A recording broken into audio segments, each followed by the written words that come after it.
Meus amados irmãos, queremos saudar a todos com a paz do Senhor. Aqui o pastor Daladier Lima, da Assembleia de Deus em Abreu Lima, Pernambuco, vos falando sobre a lição do próximo domingo, que tem por título Os Artesãos do Tabernáculo.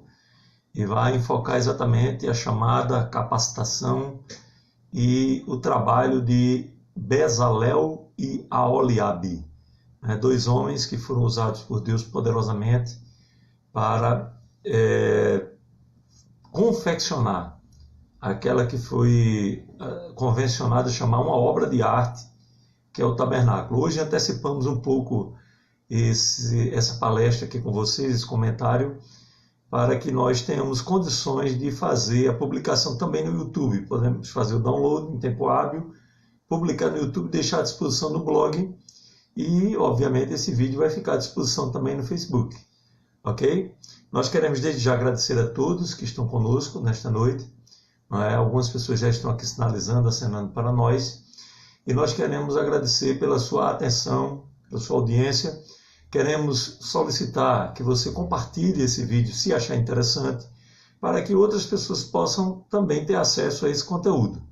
Como falamos sempre, a nossa intenção é ajudar professores e alunos que estejam interessados na aula. É uma aula que já foi dissecada em outras ocasiões, em outros trimestres, mas sempre surge um caso, um detalhe, um episódio que está dentro do contexto da lição e que nós ressaltamos aqui para o aprendizado, de alunos e professores. Essa segunda lição do trimestre, como as demais, nós sempre colocamos o texto da lição em nosso blog, www.daladierlima.com, e, paralelamente a este texto, nós fazemos os comentários. Então, nós colocamos o texto da lição em azul e fazemos os comentários em preto. Tá certo? Queremos que você sinta-se à vontade para comentar. Você pode fazer isso agora online, ou pode fazer um pouquinho mais tarde, nós vamos estar atentos aos comentários para respondê-los. Você também pode fazer os seus comentários lá na publicação do blog. Então você entra lá, tem uma areazinha lá embaixo, no finalzinho, onde você pode deixar o seu nome, o seu e-mail e o seu comentário sobre alguma dúvida que persistiu durante a nossa exposição. Ok? O comentarista, muito acertadamente, para você que é professor, ele deixou algumas instruções para que você faça uma reflexão de 5 minutos, aí não vai tomar tanto tempo da tua aula, com os seus alunos sobre a lição passada. Isso é muito importante porque solidifica o que já foi tratado anteriormente. Às vezes o professor quer seguir em frente e está faltando a base lá atrás. Então você para 5 minutos, dá uma revisão rápida para poder seguir em frente. Queremos saudar com a paz o senhor Almir, que está aqui nos saudando. Deus te abençoe. E nesse momento em que você vai fazer essa retrospectiva da lição passada, da lição do domingo passado, não a lição do trimestre passado, você pode também abrir o espaço para que o teu aluno ele compartilhe dificuldades, problemas, e quem sabe até esses 5 minutos serão fechados com uma breve oração intercessória e assim você estará fazendo uma aula completa. Por vezes o professor ele quer apenas ensinar, mas ali são pessoas que estão ouvindo. Não são robôs que estão recebendo conteúdo e você está colocando lá um CD com um bocado de informações para ele apenas processar e armazenar aquelas informações. Não é bem assim. O aluno ele tem carências, ele tem problemas, ele tem dificuldades, desafios, e muitas vezes é o professor que tem uma aproximação maior, para poder ouvir e poder compartilhar com a classe, se essa é a vontade do aluno. Porque tem problemas que ele, de repente, não quer compartilhar com a classe, mas deseja oração mesmo assim. Então, compete ao professor orar pelos seus alunos, nesse momento aí introdutório, 5 minutos, em que você ora, se empatiza com os problemas dos alunos e, ao mesmo tempo, faz uma retrospectiva da lição do domingo passado. É uma prática interessante que eu sugiro fortemente que os professores adotem. Ok? Outra excelente atividade é que, já que a lição está falando de talentos, de habilidades, conversar com seus alunos sobre o que eles gostam de fazer.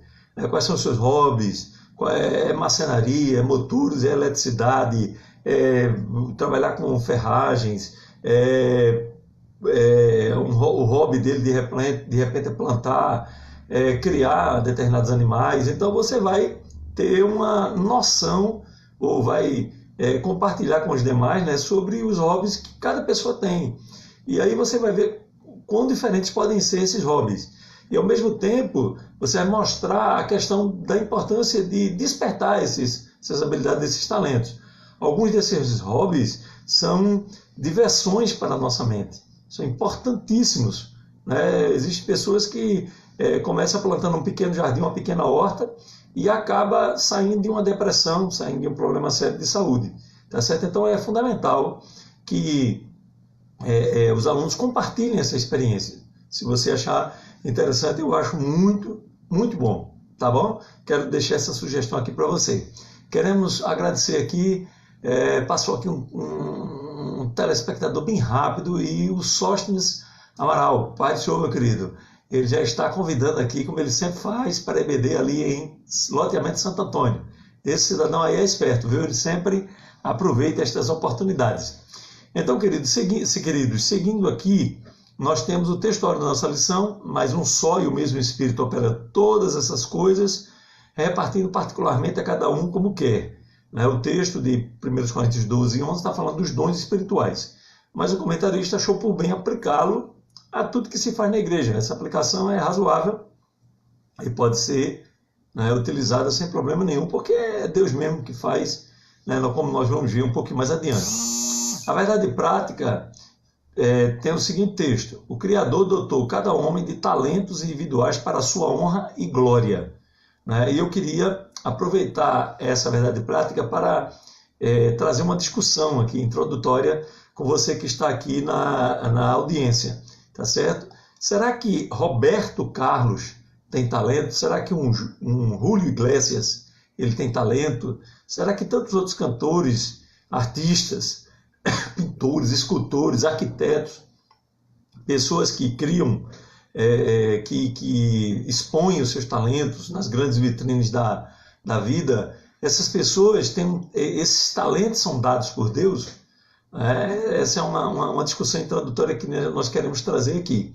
E nós queremos dizer para vocês que Deus dotou todos os homens de capacidades criativas as mais variadas. Tá certo? A música, a pintura, a escultura, a poesia, a literatura, a arquitetura, a engenharia, a criatividade de um modo geral, elas são coisas, fatores que glorificam a Deus. Tá certo? São expressões legítimas da sua sabedoria. Nós não podemos pensar de um modo diferente. Agora, evidentemente, aqui prevalece o conceito lá de Eclesiastes capítulo 7, versículo 29, que diz que Deus fez todas as coisas perfeitas, mas os homens buscaram muitas invenções. Então, ou seja, houve uma deturpação desse conceito original de estética, de Deus, dado por Deus, e aí muitos glorificam o inimigo, glorificam o próprio homem, desmerecem o Criador, não lhe acreditam essa inspiração para a criação. Mas o que fazer?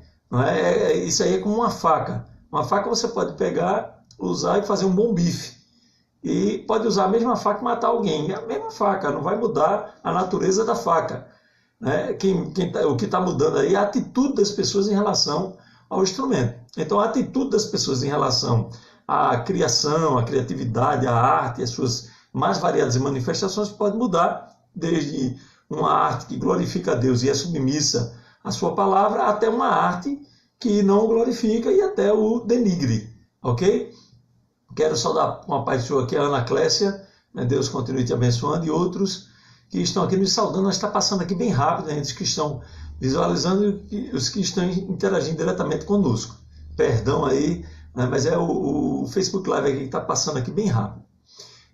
Da mesma forma, irmãos, o que íamos falando, um cantor evangélico, por exemplo, ele pode iniciar como um adorador espiritual, ele está adorando a Deus, Deus está usando ele tremendamente, os seus talentos estão sendo usados para a glória de Deus, e em um dado instante da sua carreira, ele começa a perder o rumo.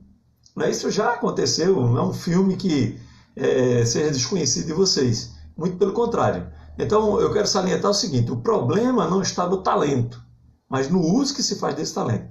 A rigor, todos os talentos são dados por Deus. E eu digo mais, não apenas isso, eu digo que o crente, o cristão, ele deve apreciar a arte de boa qualidade. Isso não significa que agora nós vamos estar escutando Roberto Carlos, ou Julio Iglesias ou outros aí. Tá certo? O que eu quero fazer você entender é que nós temos que reconhecer o talento dessas pessoas.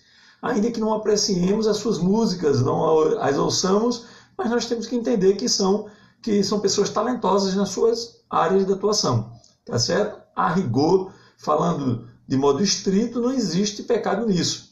Tá certo? Agora, nós não podemos perder nosso tempo quando as coisas visam glorificar o homem, né? Ou com as coisas que o mundo oferece, ou toma o tempo que seria devotado a Deus. Tá certo? Então, a menos que essa arte seja idólatra, pornográfica ou coisas pecaminosas dessa natureza, merece ser admirado pelo cristão. Tá certo? E temos que entender que dentro e fora da igreja existem pessoas talentosas. Essa é uma regra geral. Ok? Agora, esse assunto, inclusive, deve ser analisado a partir da ótica da queda. Toda a criação, diz a palavra de Deus em Romanos capítulo 8, versículo 22, geme hoje debaixo do pecado. Tá certo?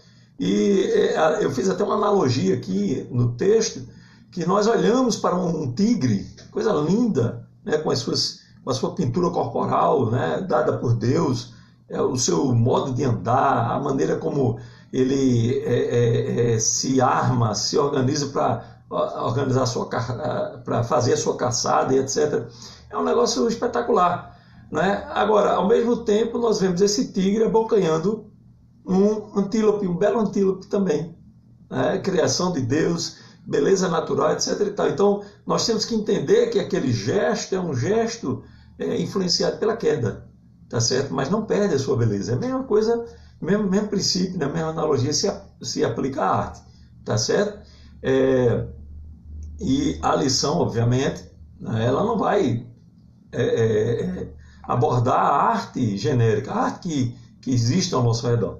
Ela vai abordar a arte do serviço ao Senhor, a construção do tabernáculo e fazer suas paráfrases. Tá certo? Não é não há problema nenhum nisso. Eu só fiz esse parênteses para a gente poder arejar um pouquinho a nossa mente. Tá certo? Nós pensamos que as coisas que são feitas na igreja são inspiração dada por Deus. Mas as coisas que se faz lá fora e são bonitas, apreciáveis, não são dadas por Deus. É fruto meramente do talento humano. Isso não é verdade. Tá certo? Todas essas coisas glorificam ao Senhor. Colocamos também aqui a leitura diária. Não é? Sempre fazemos um quadrinho para auxiliar você que de repente quer colocar no data show ou algo do tipo.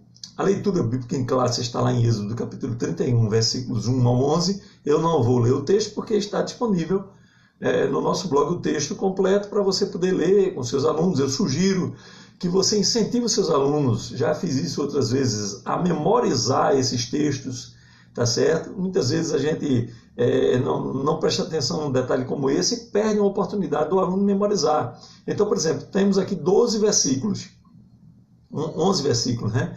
E aí o que acontece? Você de repente tem lá 11 alunos. Imagina se cada um desses alunos memorizar um versículo e recitar esse versículo um após os outros.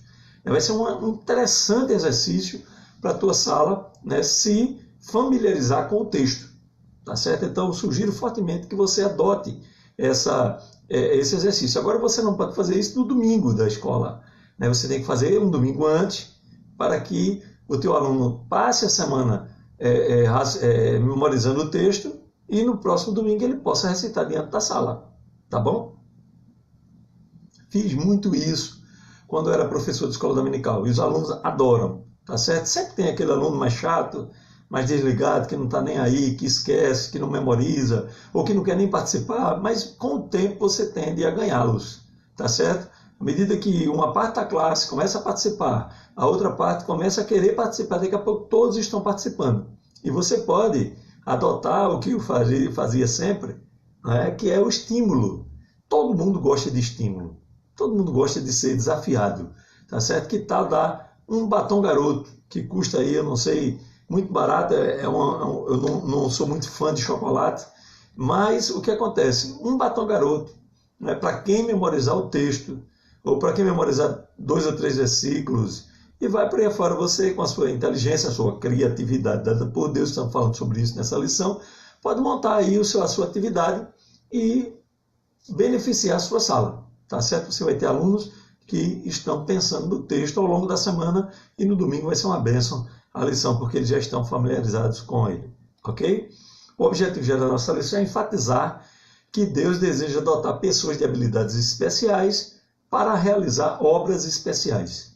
Esse é o objetivo. Então, foco no objetivo, você tem que se preocupar em fazer as pessoas entender isso, ok?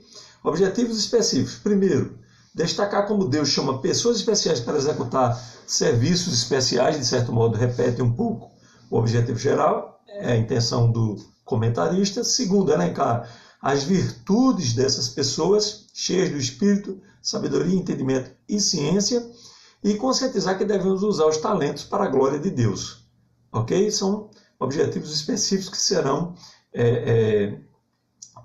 mais comentados mais detalhadamente adiante, a partir do texto. Tá certo? Queremos saudar aqui a nossa irmã Cristiane Cris, que está conosco, né, nos indicando aqui para uma outra pessoa. Você pode fazer isso aí na sua linha de comentário, pode fazer isso compartilhando esse vídeo, tá certo? Nós desde já agradecemos. A introdução da nossa lição vem falando exatamente, desenvolvendo o objetivo, né? Que é a importância de ser cheio do Espírito para fazer grandes obras para Deus. E nós precisamos dessas pessoas, nós vamos enfatizar isso ao longo da lição, tá certo? Precisamos de pessoas cheias do Espírito, cheias de sabedoria, que busquem de Deus criatividade para fazer cada vez melhor a sua obra, seja para qualquer nível de público a que está destinado a uma determinada atividade na igreja. Se pensa que devemos fazer coisas criativas para crianças, para atrair a atenção delas, mas isso é uma balela, gente. Todo mundo gosta de criatividade, todo mundo gosta de aulas com recursos audiovisuais, todo mundo gosta de recursos de interação.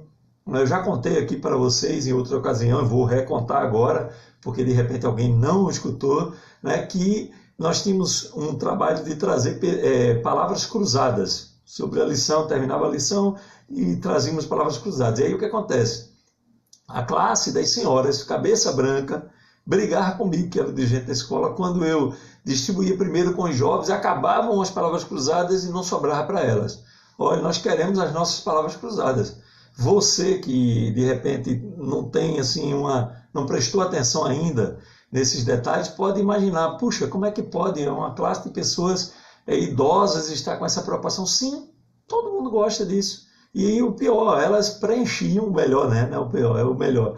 Elas preenchiam e traziam, viu? No próximo domingo não faltava nenhuma, traziam, faziam questão de preencher aquela palavra cruzada e entregar para mim, e gostava de receber o brinde também. Então nós gostamos disso, todas as faixas etárias, tá certo? Gostamos de criatividade e ação. Ok, gente? Hoje as grandes e médias empresas do mundo secular estão loucas por pessoas talentosas. Elas entendem que eficiência, eficácia, produtividade, qualidade estética não são apenas palavras vagas, são diferenciais, tá certo? Um trabalho na igreja, muitas vezes, ele peca, ele só sobra, ele não tem a importância que deveria ter, porque falta criatividade. É um trabalho até que tem um determinado conteúdo, mas aquele conteúdo foi passado de uma maneira que não é atrativa. Então, não chama a atenção das pessoas, tá certo? Devemos nos acercar das mentes mais brilhantes possíveis para fazer o melhor para Deus. Né? Nós temos que entender que Bezalel, né? E outras versões de Bezalel, né? Bezalel e Aholiabe fizeram nada menos do que uma obra de arte para Deus. Eles não estavam fazendo uma caixinha de madeira, um cercado qualquer, uma coisa qualquer. Mas vão ser animais, vão ser mortos aí nesse altar de sacrifício. Tem que fazer uma coisa bem tosca, bem feia, sem nenhuma aparência, sem nenhum significado. E aí você olha para o que foi feito e percebe que é uma obra de arte, usada para o sacrifício de animais, mas é uma obra de arte. Assim como toda a estrutura do tabernáculo, né? As vestes dos sacerdotes, as cores, as cortinas, tudo que foi feito para ser o melhor. Se era para Deus, é o melhor. E na igreja nós temos que fazer o melhor também. Tá certo? Queremos saudar aqui o nosso irmão Roberto Freitas, né? Graça e paz, querido. Deus continue te abençoando. Então, essa história aqui nessa introdução que estamos fazendo da nossa lição é um misto de humildade, de fidelidade aos princípios divinos, de habilidade, de dedicação e trabalho. Trabalho em equipe. Bezalel e Aholiabe não trabalharam sós. A Bíblia fala de homens que foram impulsionados por Deus para ajudar esses dois servos do Senhor sob a supervisão de Moisés. Então Deus foi o arquiteto supremo, né? Inspirou Moisés como deveria ser feito, mostrou a ele uma réplica com a qual ele deveria trabalhar mentalmente, e ele repassou essa ideia para Aholiabe e Bezalel, e eles puseram a mão ao trabalho e produziram aquela obra de arte, como falávamos anteriormente. Tá certo? Essa é a introdução da nossa lição. Temos que ter isso em mente. O primeiro ponto vai falar de homens especiais para serviços especiais, enfocando a chamada de Bezalel e Aholiabe, lá no capítulo 31, entre os versículos 2 e 6, né, da nossa lição. Esse tabernáculo ele foi passado como uma planta para Moisés, ele sabia exatamente como deveria ficar, né? Certamente acompanhou o desenrolar das tarefas, mas teve plena confiança em Aholiabe e Bezalel. E aí está um dos primeiros problemas que enfrentamos na igreja, a falta de confiança muitas vezes. O líder, o pastor, o diretor daquela igreja, a pessoa que dirige, o presbítero, seja lá quem for, delega a tarefa para alguém criativo, mas fica desconfiado daquela pessoa e começa até muitas vezes a interferir naquele trabalho.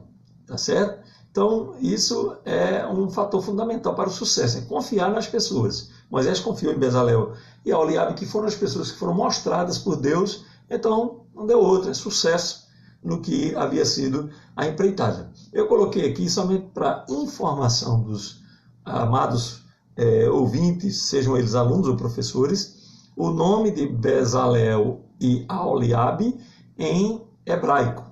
Então é um pouquinho diferente, né, da nossa pronúncia, né? Bezalel, por exemplo, é Betzalel, né? Betzalel, o falante de hebraico, ele salienta bastante esses L's finais, né? Então, Betzalel, ele dá essa dobrinha na língua, esse efeito no falar, né? E o seu nome significa a sombra do Altíssimo. Ele era filho de Uri, neto de Ur, né? E era da tribo de Judá. E nós temos o Aholiabe, né? Em hebraico também o re ele é pronunciado, é o H, né? Aqui a gente ignora homem, ora, passa por cima, ignora o H, mas em hebraico o H é pronunciado, né? Então nós temos aqui Aholiabe, que é o nome de Aholiabe em hebraico, e significa tenda do meu pai. Ele era filho de Aizamaque, da tribo de Dan. Daqui a pouco nós vamos salientar esse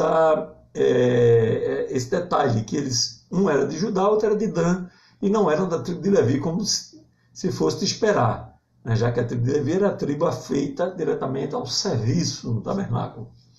Então esses dois homens são exemplos de pessoas chamadas para uma obra muito especial, né? Ao longo da minha vida, curta vida, né? Eu tenho 49 anos apenas, sou uma criança, eu pude encontrar muitas pessoas preparadas com dons especiais, né? Tanto conheci pessoalmente, como conheci a história delas via internet e artigos, como ouvi de outras pessoas também falar de pessoas que são criativas, preparadas e que não fogem a desafios. São pessoas como esses dois homens, tá certo? Usadas por Deus para ministérios tremendos, tá certo? Que muitos de nós, de repente, não veria nenhum sentido, né? Mas Deus os usou de maneira poderosa, né? Nós temos aí a história do David Wilkerson, né? E que foi um homem que Deus usou poderosamente para pregar as gangues de Nova York. E outros que Deus usou aqui no Brasil poderosamente entre tribos, né? Nós temos aí no nosso blog a história de uma missionária que criou um alfabeto para uma tribo que nem escrever escrevia. Então ela criou o alfabeto a partir da fonética, criou uma gramática e começou a replicar, né, o ensino dessa língua para os demais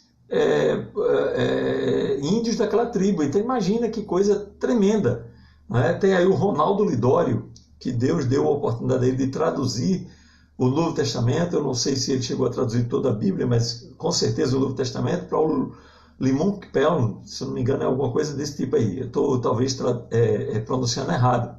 Mas Deus o usou para traduzir o Novo Testamento para esta tribo, lá em Gana, na África, e daquele trabalho que ele iniciou lá surgiram lideranças, presbíteros, pastores, e ele deixou aquela igreja plenamente encaminhada quando saiu de lá.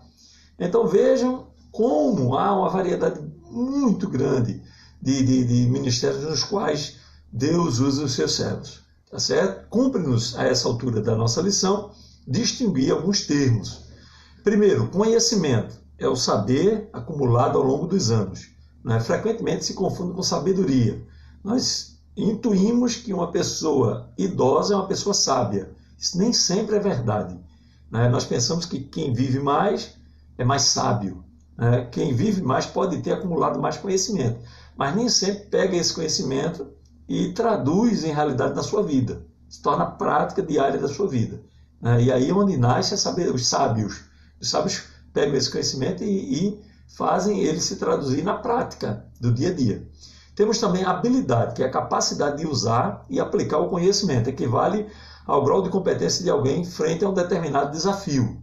Nós temos também a competência, que é a capacidade de mobilizar um conjunto de recursos cognitivos, saberes, habilidades, informações, visando alcançar um determinado objetivo. E temos os talentos. Os talentos são habilidades natas, que nascem com aquela pessoa. Tá certo? Habilidades você desenvolve ao longo da vida, você vai adquirindo novas habilidades, deixando algumas habilidades para trás de repente, tá certo? E aprimorando as habilidades que você já tem, tá certo? É um exercício diário, né? Em se tratando desse assunto, o assunto de Bezalel e Aholiabe, todos esses ingredientes foram potencializados pela unção divina direta sobre eles. Então se juntou conhecimento, habilidade, competência, com a unção divina sobre eles, para fazerem aquilo que Deus tinha mostrado a Moisés. Tá certo? Então Deus os capacitou, os revelou a Moisés e permaneceu com eles durante o trabalho, sob supervisão do patriarca. Tá certo? Um detalhe que é bom a gente ressaltar aqui é que, ao contrário do que a gente possa pensar, esses dois homens e os que os auxiliaram ao longo dessa jornada de construção do tabernáculo e seus utensílios e roupas e etc., não eram pessoas perfeitas, não eram profissionais prontos. Nós temos que lembrar que eles nunca tinham feito nada parecido com aquilo. O que eles tinham visto mais parecido com isso eram as obras lá dos egípcios. Mas como o povo morava em Gósen, e Gósen não era a capital do Egito. A capital do Egito eram cidades como Tebas, Luxor e outras, onde a arte egípcia ela se mostrava de uma maneira mais deslumbrante. Israel habitava na periferia, por assim dizer, tá certo? Lá nos campos, criando, plantando, etc. É o que dá a entender no texto da palavra de Deus. Se alguém tiver uma informação diferente, eu não sei. Quem tinha essa noção mais aprimorada era Moisés, que viveu no palácio, que absorveu toda aquela cultura e tudo mais. Mas Aholiabe e Bezalel não tinham essa noção, tá certo? O que mais podia chegar perto disso aí era o bezerro de ouro de Êxodo 32, mas era um bezerro, a rigor, não tão bem feito, não tão elaborado, tá certo? Mas o segredo deles aqui foi a capacidade de aprender. Eles ouviram as instruções de Moisés, puseram em prática, certamente exercitaram e melhoraram, aprimoraram os seus talentos, as suas habilidades, melhor dizendo, e fizeram melhor. E hoje se busca essas competências. A competência mais preciosa dos nossos dias é a capacidade de aprender. O profissional que está em constante aprendizado é uma pessoa que todas as empresas querem ele consigo, porque é uma pessoa que ele se molda à realidade. A realidade era da máquina da telegrafia, passou para a máquina eletrônica, hoje é o computador e agora já estão nos dispositivos portáteis. E aí, se você não domina essa habilidade trabalhando nessa área, você está perdido. O que é que acontece hoje no campo, por exemplo? No campo, na plantação, na agricultura. Nós temos a mecanização. O homem só dá conta de uma área imensa que era preciso N pessoas. E alguns daqueles agricultores simplesmente não quiseram se modernizar. A gente sabe que muitos perderam seus empregos, etc., mas uma boa parte não quis. Eu já vi pessoas em lugares que eu trabalhei, empresas que eu trabalhei, que disseram assim: olha, eu não quero aprender porque vai ter um curso aí gratuito, a empresa está patrocinando e os funcionários devem aprender para poder utilizar no departamento onde trabalham. E a senhora, uma funcionária, dizer simplesmente assim: eu não quero aprender porque depois vão cobrar de mim. Veja que mentalidade. Então esse tipo de profissional ele está ficando à margem do mercado de trabalho por causa disso, porque não está atento às transformações do seu tempo, tá certo? Queremos saudar aqui a nossa irmã Eliane Santana dos Santos. Deus te abençoe, querida. No segundo subponto desse primeiro ponto ainda, vem falando da prerrogativa de Deus, ou seja, Deus não abriu mão de ser o arquiteto daquela obra. Como eu já disse anteriormente, o povo nem sabia o que ia ser feito. Então Deus ele tinha que encabeçar mesmo esse desafio, né? Tinha que ser o arquiteto desse desafio. E colocar sobre Moisés, né, o entendimento do que deveria ser feito. Tá certo? Então ele chama essas pessoas que estão inclinadas a esses místeres, né? São fazeres específicos, e os capacita mais ainda para que eles façam o trabalho. Eles tinham aquela tendência nata, como eu falei, são os talentos, né? Desenvolver as habilidades necessárias para fazer aquela obra de arte. Tá certo? Esses homens não eram da tribo de Levi, ou seja, aquela tribo ligada diretamente ao serviço do tabernáculo, e isso mostra que Deus ele pode usar qualquer um para a sua obra, dentro da sua soberania. Ele determina e vai ser feito. Há na Bíblia, inclusive, uma quantidade imensa de pessoas improváveis de serem usadas por ele como foram.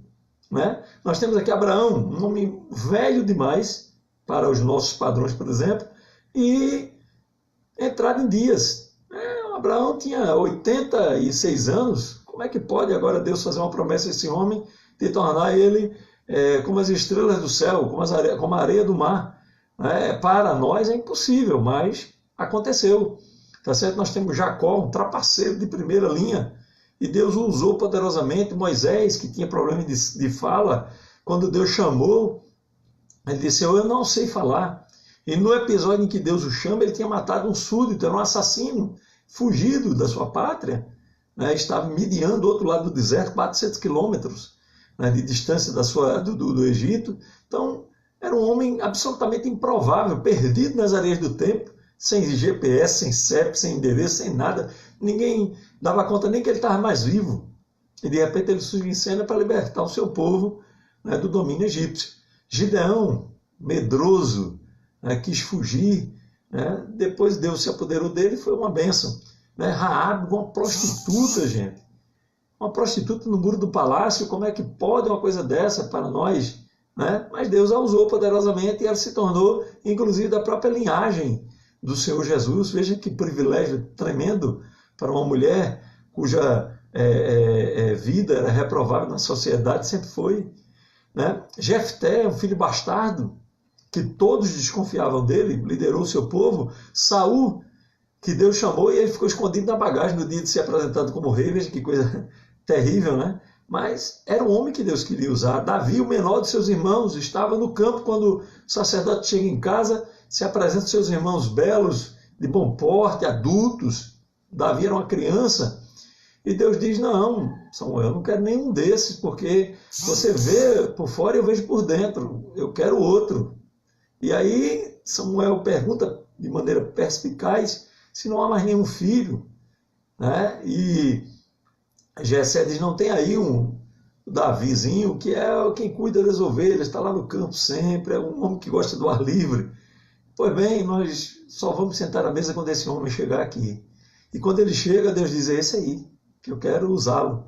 Então é tremendo o que Deus faz. Jonas, Paulo, perseguidor dos cristãos, quando Ananias recebeu a incumbência de ir lá visitá-lo, ele temeu, disse: Senhor, esse homem tem perseguido teu povo por toda parte, vai, porque ele é para mim um vaso precioso, porque Deus não está vendo Paulo por fora, ele está vendo Paulo por dentro, tá certo? Então, em sua soberania, ele estabelece a quem quer e de que maneira ele quer usar. Tá certo? Hoje, nessa hora, nesse exato momento que eu falo para vocês, há pessoas que estão sendo usadas de maneira tremenda em coisas espetaculares, ministérios entre motociclistas, entre prostitutas, entre presos, entre drogados, entre meninos de rua, tá certo? Entre órfãos, tá certo? Que muitas vezes a igreja não quer investir, não quer investir nesses ministérios, que são ministérios complexos. E tem pessoas que se destinam por Deus, de repente, Deus chama, capacita, e eles têm aquele amor tremendo por pessoas em situações vulneráveis. E o nome dele é glorificado, tá certo? No terceiro subponto, o comentarista vai falando da pluralidade do serviço cristão. Muitas são as necessidades da igreja local, tanto de ordem espiritual quanto material. Elas manifestam na manutenção da comunhão cristã entre os irmãos, bem como na organização dos elementos funcionais do culto cristão. Infelizmente, muitas vezes nós queremos padronizar o trabalho na obra do Senhor. Todos querem ser cantores. Todo mundo quer ser pregador, todo mundo quer ser pastor, todo mundo quer ser ensinador. Não é?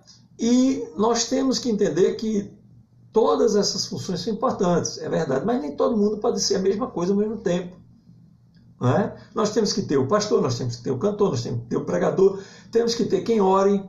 Eu conheci a história de uma serva do Senhor aqui da nossa região, cuja ocupação na obra do Senhor era simplesmente o seguinte: todo dia jejuar por uma nação diferente. Veja que coisa espetacular. Essa mulher estava todo dia, uma manhã de jejum por nações diferentes. Quando não era isso, ela estava orando por alguém, pelos jovens da igreja, pelos órgãos de louvor. Então ela sempre estava nesse objetivo de orar. E eu tenho certeza que Deus agiu poderosamente em resposta à oração dessa sua serva, que não era vista, que não era aquela mulher que ia ao microfone, que não era aquela pessoa que aparece, que é mencionada nos aniversários, mas é uma pessoa fundamental. E assim nós temos muitas pessoas fundamentais, tá certo? Nós temos que entender que não pode haver bitola, padrão, engessamento, né? Eu vou reprimir quem tem um trabalho entre as crianças e faz uns quadros bonitos, traz aqui uns bonecos para contar uma história para crianças. Isso não tem sentido nenhum. O que tem sentido é alguém abrir a Bíblia aqui e contar a história com os olhos arregalados, olha Sansão, não sei o que. Gente, nós temos que ter essas pessoas, contadores de histórias, storytellers, e temos que ter aquela pessoa que sabe contar com a sua arte, com o seu bonequinho, com o seu desenho, com a sua pintura, né? E a criança acaba aprendendo da mesma forma. O que não pode é pegar, trazer história de carochinha, conversa mole para preencher o tempo, etc. A Bíblia tem histórias belíssimas para crianças. Tá certo? É a mesma coisa da gente querer que a criança aprenda as histórias da Bíblia a partir de uma Bíblia que só tem texto. Obviamente, muitos pais não têm condição de comprar. Mas se puder, compre para sua criança uma Bíblia ilustrada. Eu mesmo, quando eu era criança, eu ficava viajando. Lá em casa nós tínhamos a Bíblia dos Jovens. Era uma Bíblia que tinha o texto e em algumas páginas tinha as imagens. E a minha mente, juvenil, naquela idade, ficava passeando pelos cenários, e associava o texto com o personagem. Isso é fantástico, gente. Tá certo? Nós temos que incentivar isso. E ter em mente que cada coisa tem que ser usada ao seu tempo, da maneira mais diversificada possível, para que as iniciativas obtenham sucesso. Tá certo? Nós não podemos ter esse discurso que temos num púlpito, por exemplo, para pessoas em vulnerabilidade na rua. Temos que nos adaptar. E aí entra a criatividade para nós termos a disposição, a elasticidade necessária para alcançar essa pessoa no seu mundo. Tá certo? Os jovens, os adolescentes, cada um exige uma criatividade diferente. Tá certo? Se nós voltarmos os nossos olhos para a utilização da criatividade, para a expansão, a administração e a organização do reino de Deus, as coisas pioram. Porque aí entra um outro fator. Entra o pastor, o líder, que se acha chamado por Deus, ungido por Deus, né? Tem essa história do ungido, nós não vamos adentrar nessa questão, mas se acha um ungido chamado por Deus e ele acha que sabe tudo. Ele não sabe tudo. O pastor não sabe tudo. Muitas vezes o pastor não sabe cantar, o pastor não sabe compor, o pastor não sabe escrever uma poesia. tá certo? Ele precisa de pessoas que saibam fazer essas coisas para ajudá-lo. O pastorado não é saber tudo, gente. O pastorado é ser chamado por Deus. Às vezes Deus coloca uma pessoa que supostamente é desprovida de tudo nos nossos olhos, mas aos olhos de Deus é uma pessoa capaz. Paciência, é Ele que chama na sua soberania. Obviamente eu entendo que se Ele chamar, Ele vai capacitar. E todo mundo tem as suas habilidades, tem os seus talentos, tá certo? E cabe àquele que tem as habilidades e talentos desenvolver. O que é que a parábola dos talentos diz, que inclusive é falado na nossa lição? É que quem tinha 5 talentos angariou outros 5. Então nós não podemos nos acomodar, eu não sei fazer nada, não tenho nada. Aí é burrice, tá certo? Me perdoe ser assim assertivo, mas é a realidade. Isso não é bíblico, tá certo? Um problema que temos nesse aspecto aqui que estamos falando é quando alguém tenta sugerir, vamos criar algo novo, vamos criar isso, criar aquilo, e aí é tido logo como contestador do status quo. O que é o status quo? É uma palavra de origem latina que significa o que está estabelecido. Olha, a gente sempre fez assim. Eu me lembro que eu sempre gostei dessa área de computação, mesmo quando não tinha computador, né? Tinha lá uma máquina de datilografia, fazia as apostilas e dava para a minha classe datilografado. Era coisa tosca, mas paciência, era o que tínhamos na época. Aí vem o computador, aí nós bolamos aqui na nossa igreja um convite, com um quadrinho, programação. Aí nós temos as datas, os horários e os órgãos escalados, e às vezes até o tema dentro se a programação for diferenciada por dia. E provavelmente, isso foi há mais de 30 anos, foi o primeiro convite com esse formato. E eu me lembro bem que quando chegamos para o pastor da época da nossa igreja, ele pegou assim o convite e riscou, fez: está errado, está errado e está errado. E nós tivemos a petulância, sempre fui meio petulante respeitosamente, mas nunca fui de ser covarde, de não ter a coragem de perguntar de forma respeitosa. Pastor, onde está o erro? Por favor, me diga aí, até porque eu quero fazer o certo, Eu não quero. Senão é porque tem quem faça um convite desse lá na sede e não dá esse convite. E a realidade era a seguinte: ele estava com medo da mudança. Obviamente aquele quadrinho era muito melhor de se visualizar, ficava no meio do texto perdido, e aí nós tivemos a ideia de colocar num quadrinho que destaca bem, data, hora e órgãos escalados, ou data, hora e tema, e etc. E aí o que acontece? Depois nós sugerimos para um outro pastor, uma outra igreja, e o pastor apoiou de pronto. A partir daquele momento se disseminou, hoje é generalizado, todos os convites praticamente da nossa igreja, que na nossa convenção, tem esse quadrinho, tá certo? Com o nome, com a distribuição da programação. Então, nós precisamos estar abertos para as sugestões. Às vezes nós não estamos vendo uma coisa que o liderado está vendo. Então ele chega de maneira respeitosa, coloca aquela situação e nós vamos melhorar.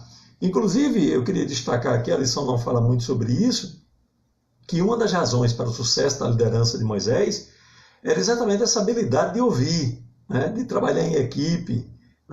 Ele sempre ouviu. Vocês veem em Êxodo capítulo 18, que o povo está se achegando para ele poder resolver os problemas, aconselhar, julgar e resolver as demandas imensas daquele contingente de pessoas, milhares de pessoas. E aí o que acontece, meus amados irmãos? Jetro chega para ele: Moisés, não vai dar desse jeito, você vai se acabar e vai fazer o povo, porque até o tamanho da fila, gente, não precisa nem serem problemas complexos.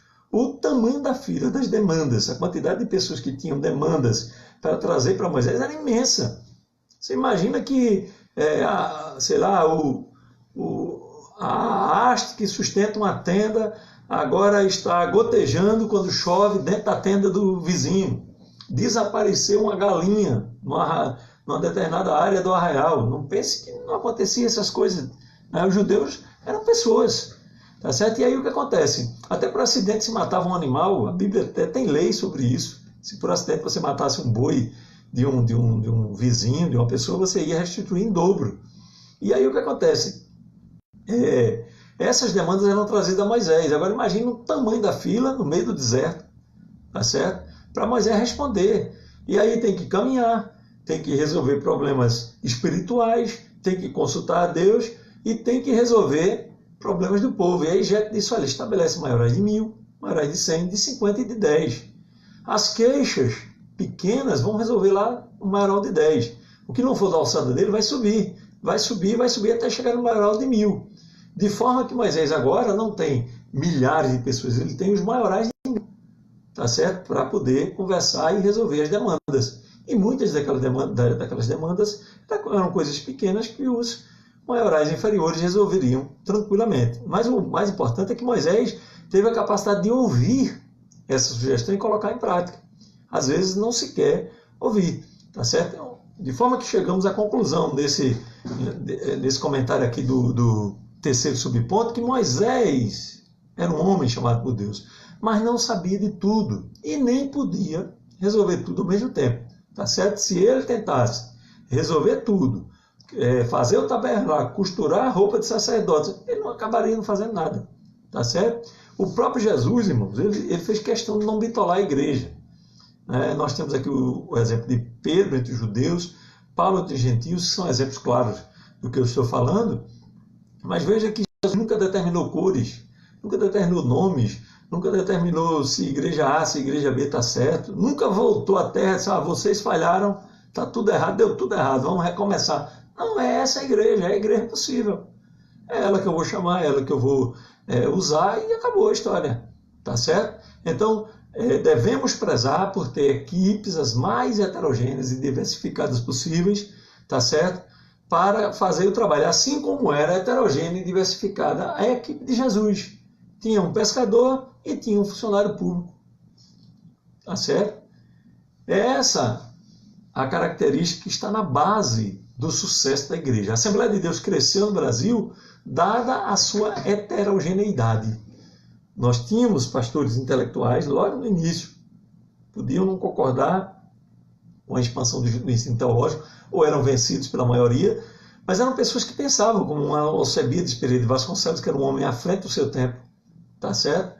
Nós tínhamos homens que falavam mais de um idioma, lá no início da igreja, não é hoje não, é lá nos primórdios, anos 20, anos 30, anos 40, tá certo? Eram homens de vanguarda, tá certo? Que faziam questão de estar no meio do povo em geral. Nós tínhamos pedreiros, nós tínhamos carpinteiros, nós tínhamos ajudante de pedreiro, nós tínhamos lenhadores, nós tínhamos pessoas humildes e também tínhamos pessoas de altas classes sociais. Essa heterogeneidade é que fez com que a igreja crescesse, porque todo mundo se complementou e foi adiante, tá certo? Queremos saudar aqui o Edilson Francisco e o Dorival Avelino. Com a paz do Senhor, Deus abençoe vocês. Obrigado pela audiência. O segundo ponto da lição é falando sobre homens cheios do Espírito, sabedoria, entendimento e ciência. O texto bíblico diz que o Espírito de Deus encheu a Bezalel e a Oliabe para fazerem tudo que era necessário lá no tabernáculo. E o comentarista usou aqui um palavrão, eu não conhecia, confesso, não tem problema de confessar essas coisas. Promanar. Promanavam do Espírito Santo de Deus todas as instruções para que eles agissem em ouro, prata, bronze e madeira, linho e todos os outros materiais que foram utilizados, todas as outras matérias-primas. Promanar, segundo o Michaelis, é um verbo que vem do latim, significa proceder de. Ele usou um palavrão omiculto, e esse verbo significa proceder de. Então, toda a criatividade existente no mundo, como já dissemos no início, provém de Deus. E não foi diferente com o tabernáculo, e não é diferente com a criatividade que é manifestada na igreja. Nós só temos que ter cuidado para prestar atenção no que diz 1 Coríntios 3:10. Cada um veja como edifica. Cada um veja como edifica.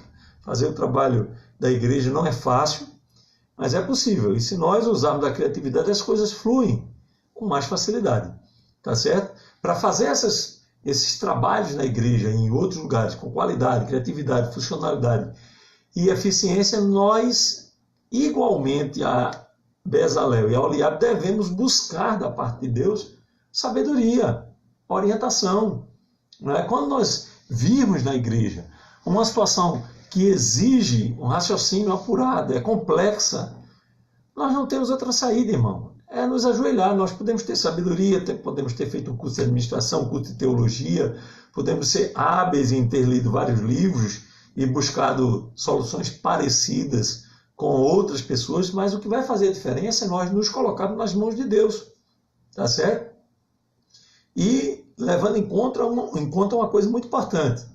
Nós não estamos lidando com tijolo, com cal, com cimento, com ferro, com brita, com areia. Nós estamos lidando com pessoas.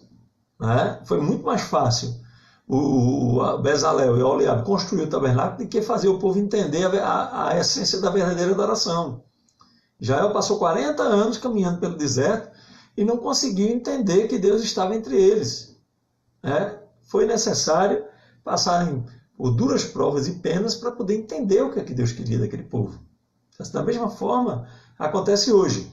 Então, se nós precisamos de inteligência, de sabedoria, de criatividade para fazer coisas materiais, uma igreja, um refeitório, um centro de convenções ou qualquer outra construção que formos fazer, imagina que não precisamos da parte de Deus de orientação para cuidar de pessoas. Né? Imagina aí vocês. Então nós temos que entender que essa criatividade para fazer essas obras vem de Deus. E a criatividade para resolver os problemas do dia a dia também vem de Deus.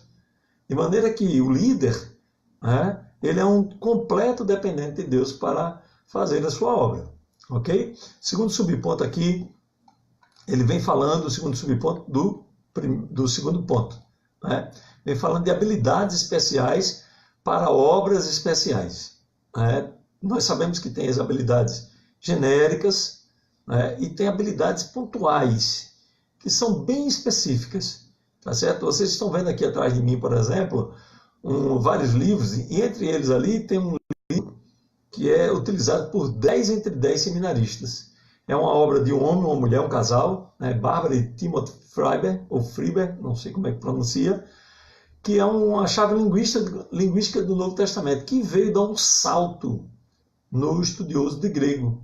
Né? Então, essa obra, ela exigiu uma inspiração tremenda para que a pessoa que a confeccionou pudesse criá-la e formatá-la de tal maneira que qualquer estudante possa dela se utilizar.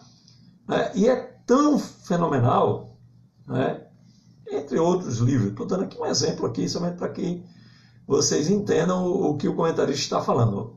Habilidades especiais para obras especiais. É tão fenomenal que faz anos, décadas, e ainda não foi suplantado por nenhuma outra obra. As pessoas continuam usando o mesmo livro de 10, 20 anos atrás. Tá certo? Isso para falar de livro. E tem outras coisas, tá certo? Que ainda hoje se usam e se usava muitos anos atrás, que alguém foi inspirado por Deus. Né? Inclusive, por falar em livros, tem uma área que existem muitas pessoas com habilidades especiais nesta área para fazer uma obra especial para Deus, que são exatamente os tradutores, né, de Bíblia. Eles pegam um manuscrito do Novo Testamento, do Velho Testamento, traduzem e colocam à nossa disposição. O lançamento de uma Bíblia é uma obra fantástica. Milhares de pessoas se juntam ali, centenas, muitas vezes, talvez milhares, se juntam para produzir uma Bíblia. Né? Aí tem a diagramação, tem a tradução, tem a edição, a correção, o gráfico, a pessoa que imprime, que encaderna. Então, é um negócio fantástico, espetacular, que é feito com habilidades especiais para obras especiais. E assim nós temos várias outras atividades dentro da Igreja do Senhor que requerem essas habilidades. E nós devemos buscar essas habilidades. Nós devemos procurar onde estão essas habilidades e nos especializar nelas. Hoje em dia, por exemplo, todo mundo todo mundo está falando aí em linguagem Libras, né? A linguagem de sinais para atingir um público surdo. Nós temos 8 milhões de surdos no Brasil. Né? E são pessoas que precisam de uma atenção específica, habilidades especiais para serem atingidas. Nós temos público cego né? Deficientes visuais que precisam de pessoas que se especializem em braille. Tem um cidadão que criou um programa de computador fantástico, em que o cego vai percorrendo um texto com os olhos e o computador vai ditando aquele texto. Para a pessoa que tem uma deficiência visual, é fantástico. Tá certo? Então, são pessoas como essa que nós precisamos fomentar, estimular dentro da igreja do Senhor Jesus, investir dinheiro, tá certo? E para que esses talentos venham notando essas habilidades, floresçam, tá certo? Com alguma frequência, nós estimulamos algumas habilidades e relevamos outras, né? E aí nós chegamos no problema em que a igreja se torna uma igreja cinzenta, sem brilho, sem variedade. Por que uma casa é bonita? Quando você prepara toda a ornamentação e faz o mais diversificado possível, obviamente, de uma maneira harmoniosa. Eu vou escolher o tom azul, pronto, então os meus jarros vão ser azuis, os estofados vão ser azuis, etc. Então, tons sobre tons de azul e essa coisa. Então, isso é o que faz a beleza de uma casa. E isso é que faz essa variedade de dons especiais, é o que faz a habilidade de uma igreja. Tá certo? Hoje, por exemplo, há pouca atividade de produção intelectual entre pastores e líderes. Há poucos anos, até tinha aquela repulsa, aquele asco, por escritores, teólogos, poetas. De repente, nós estamos até recebendo o resultado dessa ojeriza, aquela coisa assim que você repudia, repele. Quando eu era jovem, nós víamos muito nas ceias, por exemplo, as irmãs declamando poesias. Hoje nós não vemos. Por quê? Porque o público talvez não foi estimulado a aprender e a escrever poesias. E aí, cadê os poetas? Então, nós temos que pensar que é necessário abrir espaço na igreja para esses dons especiais se manifestarem.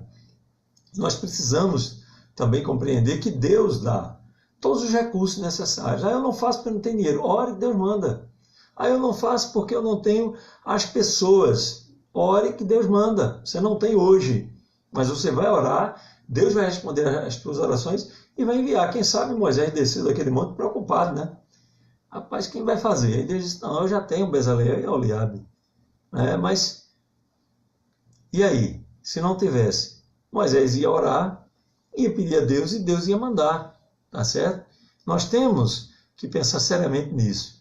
Tá certo? Nós temos que pedir a Deus construções mais funcionais, espaço para pessoas qualificadas na gestão da igreja.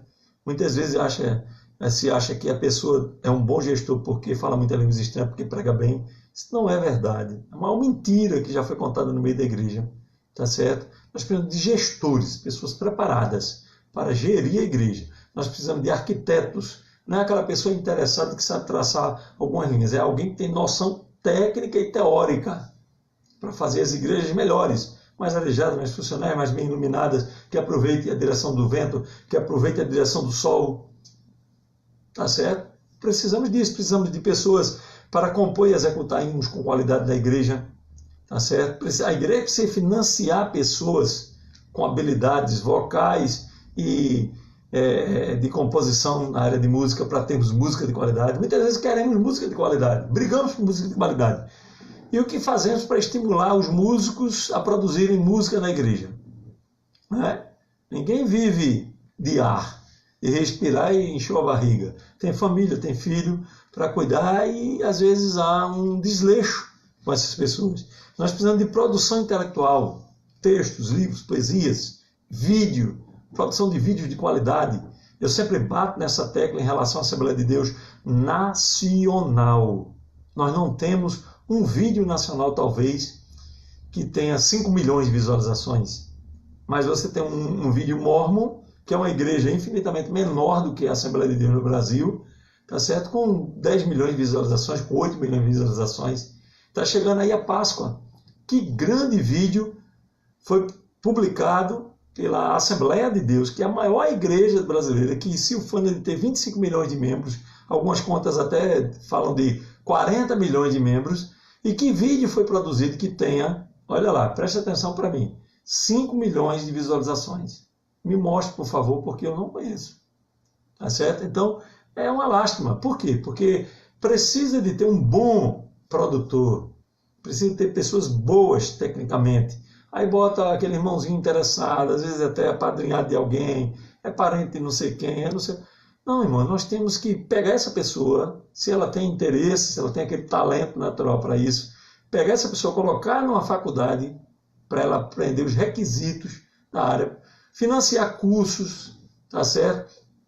Comprar material, tá certo? Um dia desses, alguém estava me falando num determinado lugar, eu não vou dizer aonde, obviamente, de que falta simplesmente material para produzir. Não tem um computador de boa qualidade, com uma boa memória, com um bom HD para produzir um vídeo de alta qualidade, que seja instalar um programa que faça edição. Se compra programas de edição pirata, pirata, na maior assim, e aí vai aos trancos e barrancos, desatualizado, não sei o que, mensagem de pirataria, quando nós poderíamos investir num programa original, pago, para que a igreja tenha o melhor. Esse é o objetivo, a igreja tenha o melhor e possa empaquetar esse mundo, tá certo? Então, precisamos dessas habilidades especiais para fazer coisas especiais para Deus. E, finalmente, ainda aqui nesse subtópico, nós temos que entender que a igreja é uma orquestra, tá certo? Há muitos instrumentos. Se eu perguntar à maioria de vocês o que é um oboé, só olhe para essa orquestra e diga o que é um oboé aí. Eu confesso, não sei. Posso entrar aqui na internet agora e pesquisar o que é um oboé, mas eu não sei, tá certo? O que é um fagote, né? Nós vamos ter dificuldade, a maioria de nós, para identificar. Agora, quando a orquestra começa a tocar, não importa qual é o instrumento mais importante, não importa se nós conhecemos, nós ouvimos a boa qualidade da música e nos deliciamos. Então a igreja é isso, a igreja é um conjunto de pessoas com as mais variadas habilidades, inclusive habilidades especiais para objetivos especiais, que quando está agindo em conjunto, o nome do Senhor Jesus é glorificado.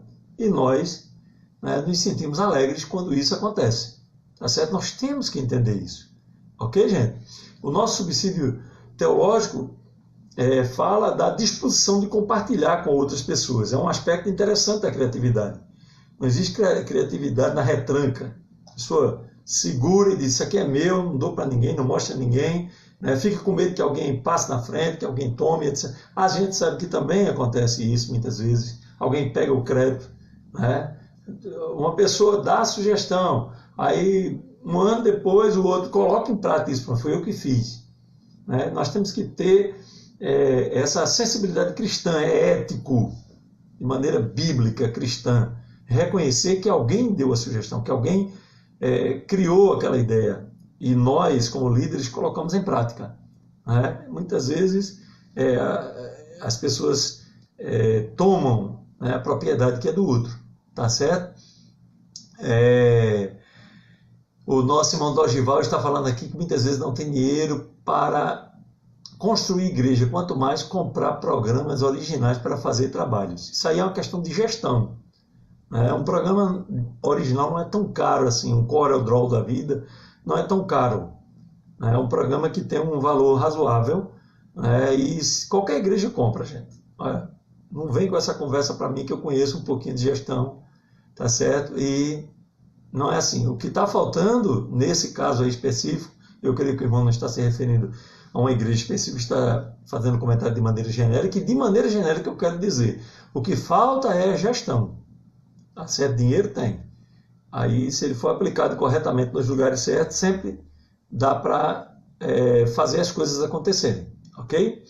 Com relação a compartilhar a criatividade e tudo isso aqui que Deus dá, nós temos uma metáfora que é contada, eu não sei onde eu li essa história, eu li em algum lugar, não é minha, não fui eu que criei essa história, diz que o Rio Jordão ele nasce no pé do Monte Hermon, ele recebe a água de várias nascentes e pequenos ribeiros, especialmente quando o Hermon, a neve descongela e corre em forma de água, escorre pelos seus flancos e cai em pequenos ribeiros que desaguam no Jordão.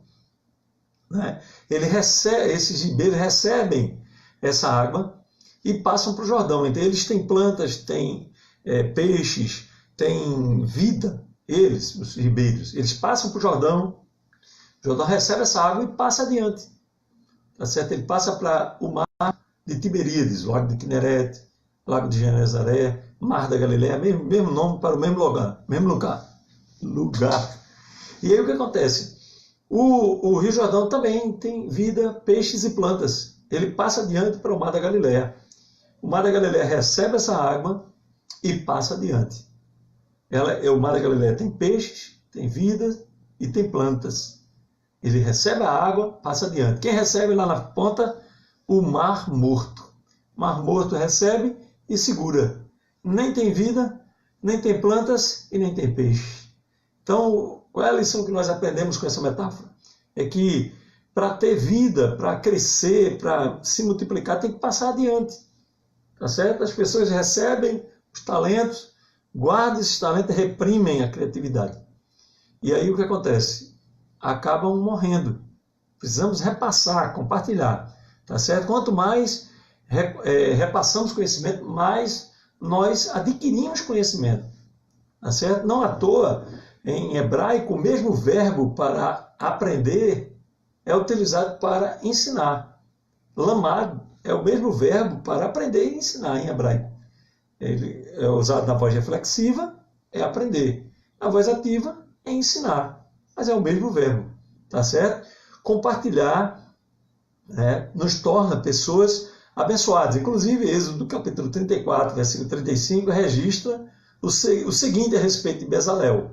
Também lhe dispôs o coração para ensinar a outros. Ou seja, Deus não apenas deu a Bezalel capacidade para fazer aquela boa obra, como deu a ele um coração disposto a ensinar a outros. Certamente teve gente bruta que chegou lá e não sabia de nada, mas tinha boa vontade, tinha um talento nada, gostava de criar ali alguma coisa, mas não era algo tão sofisticado como as peças do tabernáculo. Mas Deus colocou no coração de Bezalel o desejo de também ensinar essas pessoas. E nisso, irmãos, é tremendo. E, inclusive, é uma habilidade. Nós precisamos despertar essa habilidade de ensinar a outras pessoas, ter o coração aberto para ensinar. Terceiro ponto da nossa lição vem falando de usar os talentos para a glória de Deus. E aqui se entra diretamente nos talentos de Bezalel e Aholiabe. Eles eram homens com múltiplos conhecimentos, múltiplas habilidades, múltiplos talentos. Vocês imaginem que Bezalel ele tinha habilidade com madeira, era um marceneiro de primeira linha, tinha ciência, era inventor, e tinha habilidade para trabalhar com ouro, prata e cobre, e pedras preciosas, ou seja, eram ourives. E ao mesmo tempo era um homem que tinha talentos. Lá em Êxodo 35 vai falar sobre isso, 31 fala sobre algumas das habilidades, 35 vai falar de alguns outros talentos. Bezalel tinha habilidade com bordado, costura e outros trabalhos manuais. Veja que coisa interessante. Era um homem de muitos talentos, tá certo? E aí Aholiabe fica meio que na retaguarda, mas era um homem também capaz. Vocês vão encontrar lá em Êxodo 38 e 23, aí está a importância de nós lermos todo o contexto da determinada passagem. Nós falamos sobre isso na semana passada, que nós devemos ler Êxodo, todos os capítulos que dizem respeito às peças do tabernáculo, que foram construídas por esses servos do Senhor Jesus, e aí nós vamos ter uma visão mais ampliada. Êxodo capítulo 38, lá no finzinho, versículo 23, vai falando que Aholiabe era um mestre de obra, um engenhoso artífice, bordador em azul, em púrpura, em carmesim e em linho fino. Veja que coisa. Então era um homem com diversas habilidades. Tá certo? Então foram esses homens que Deus usou. E aí o comentarista também falando no segundo subtópico, desse terceiro tópico, sobre os talentos revelados na igreja. Esses talentos, eles são notados na igreja no contexto do homem rico que distribuiu vários talentos e que algumas pessoas puseram em marcha as suas habilidades para multiplicar os talentos. E outros não multiplicaram os talentos, guardaram para si. E no final das contas foram punidos pelo Senhor, que voltou para recolher o resultado daquele talento. Então nós temos que desenvolver esses talentos, né, a serviço da igreja, naquilo que for possível. Como eu já disse lá no início, volto a repetir, nem todos têm a mesma habilidade, nem todos têm o mesmo talento. Nem todos, por exemplo, eu mesmo sou um péssimo cantor. Então, se eu inventar de ser um Vitorino Silva na igreja, eu vou perder o meu tempo, porque eu vou sacrificar os ouvidos dos meus ouvintes, tá certo? Então, eu tenho outras habilidades, eu devo procurar despertar essas habilidades. Isso não significa que agora eu não vou procurar ver a questão da música na minha vida. Não, porque eu não canto bem, então, já que eu não sou um Vitorino Silva, então música para mim morreu. Não, muito pelo contrário. E eu hoje, vou dizer aqui para vocês, e vocês podem rir aí, né, me ouvindo, eu canto muito melhor do que antes. Né? Teve tempo que eu não, até para dar a paz eu era desentoado. Mas eu fui trabalhando, eu fui ouvindo, eu fui vendo, eu fui aprendendo, e aí, à medida que o tempo passou, hoje eu consigo cantar um hino da harpa. Não é muita coisa, mas eu já consigo cantar. Então, paciência, gente. Nós temos que despertar essas habilidades. E não despertei mais porque não tive oportunidade. Eu me lembro que eu comecei a aprender teclado. E o irmão que queria me ensinar não tinha um teclado, tinha uma sanfona. E era aquele negócio pesado, terrível, né? Precisa ter muita técnica, muita dedicação. E, infelizmente, eu acabei não aprendendo nenhum nem outro. Tá certo? Mas nós temos que despertar esse talento em nós mesmos. E assim eles serão despertados na igreja de maneira natural. Apareceu a oportunidade, despertou, a igreja vai se beneficiar, o nome do Senhor Jesus vai ser glorificado. Então nós estamos chegando ao final da lição e o que me resta aqui dizer para vocês como conclusão, né, é que essa história de Bezaleel, Oliabe e seus ajudantes é interessante por um aspecto que o comentarista não tocou. É que eles não receberam nenhuma honraria, receberam nenhuma placa, nenhuma menção honrosa, né? Mas eles não se ressentiram disso, você não vai ver. Eu criei até uma carta hipotética de 2 obreiros reclamando ao seu líder, Moisés, né, dizendo que ninguém falou neles no dia da inauguração. Isso é verdade, mas isso não quer dizer que eles foram desmerecidos. Está aí o registro da palavra de Deus para lhes bastar como a síntese do seu trabalho. Ninguém pode dizer que eles não fizeram nada, tá certo? Inclusive é uma lição muito grande para nós, que muitas vezes estamos preocupados em fazer o trabalho na obra do Senhor, buscando a honra e o louvor dos homens, e acabamos fazendo mal feito o trabalho.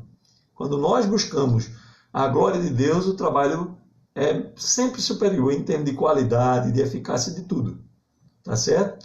Eu coloquei aqui para o professor interessado 20 números sobre o tabernáculo. Não vou falar de cada um desses números, porque seria cansativo para nós, mas quantas bases, quantas tábuas, quantos quilos de ouro, quantos quilos de prata, quantos quilos de bronze, uma série de números aqui para de repente você conversar com seus alunos sobre esses números. É interessante, né? Tem gente que gosta de avaliar, né?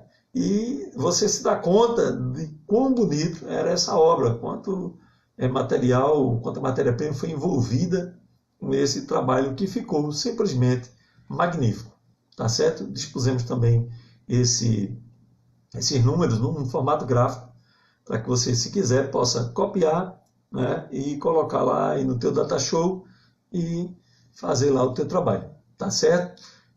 Nós temos aqui no rodapé desse comentário do nosso blog um link para um artigo que fizemos sobre alguns princípios de liderança eclesiástica contidos no episódio de Bezaleel e Oliabe. Decidimos fazer um artigo à parte para não encher muito aqui no comentário. Tá certo? É só um artigo reflexivo, você pode ler e vai ser abençoado. Tá certo? Então, que o nome de Jesus seja glorificado. Nós vamos fazer o download desse vídeo do Facebook para o YouTube e depois publicaremos no comentário, bati aqui sem querer na minha base, publicaremos no comentário o link do YouTube para que você possa ouvir esse comentário que fizemos da nossa lição ou acessar aqui pelo Facebook. Quero agradecer a todos que prestaram a sua atenção aqui na nossa transmissão. Quero agradecer aqueles que compartilharam. Sugiro fortemente que você compartilhe para nos ajudar. E queremos desejar para você uma abençoada EBD no próximo domingo. Chegue cedo, leve um visitante, preste atenção às aulas. Se você é professor, se dedique, se prepare, porque em tudo isso o nome de Jesus há de ser glorificado. Obrigado a todos mais uma vez e que Deus continue vos abençoando. Eu rogo as bênçãos de Deus sobre a tua vida, sobre a tua classe, sobre o teu alunado, sobre a tua escola dominical, se você é dirigente da EBD, sobre a tua vida. Que Deus continue te abençoando em nome de Jesus.